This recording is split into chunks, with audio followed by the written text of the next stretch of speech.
If I'm beginning to study organic chemistry, one of the first topics I usually come across is alkanes. And honestly, they're a great place to start because they're considered the simplest hydrocarbons.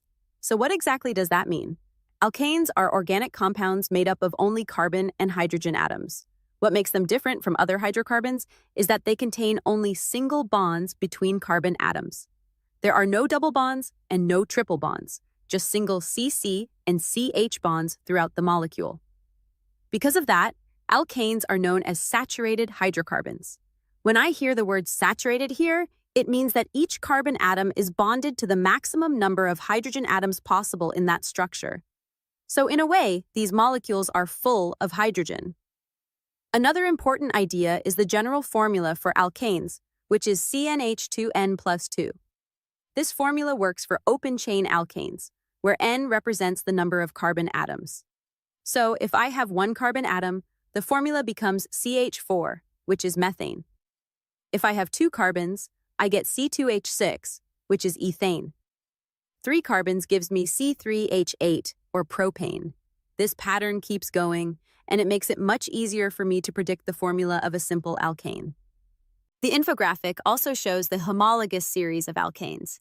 This is a family of compounds where each member differs from the next by one CH2 unit. It starts with methane, then ethane, propane, butane, pentane, and hexane. As I move from one to the next, I'm basically adding another carbon and 2 hydrogens each time. What's useful about a homologous series is that the compounds have similar chemical properties, but their physical properties change gradually. For example, as the number of carbon atoms increases, the boiling point generally increases too.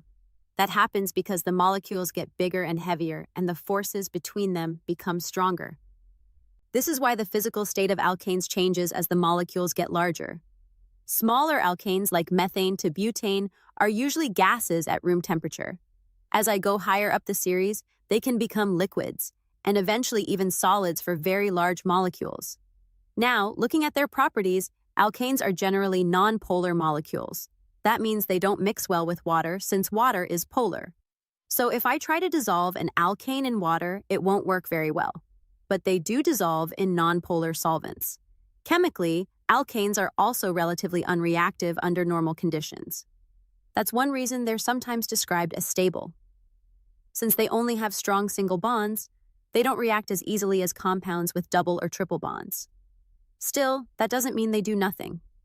One of the most important reactions of alkanes is combustion. Alkanes are highly flammable, which makes them extremely useful as fuels. When they burn completely in oxygen, they produce carbon dioxide and water, along with energy. That's why substances like natural gas, LPG, gasoline, and other fuels are so valuable in everyday life.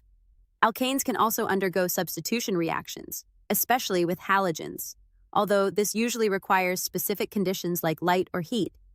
So while they're less reactive than many other organic compounds, they still participate in important chemical reactions. In terms of sources, alkanes are mainly found in natural gas, crude oil, and other petroleum products. Methane is the main component of natural gas, while longer-chain alkanes are present in gasoline, kerosene, diesel, and other fuels. And when it comes to uses, alkanes are incredibly important. They're used as fuels for cooking, heating, and transportation. They're also used as lubricants and as raw materials in industry for making many other chemicals and products. So even though alkanes seem simple on paper, they have a huge impact on modern life. For me, the main takeaway is that alkanes are the foundation of hydrocarbon chemistry. They help me understand bonding, molecular formulas, physical trends, and fuel chemistry all in one topic. Once I understand alkanes, it becomes much easier to move on to more complex organic compounds later. So even though they're the simplest hydrocarbons, alkanes are actually one of the most important starting points in chemistry. Thanks for microlearning with us.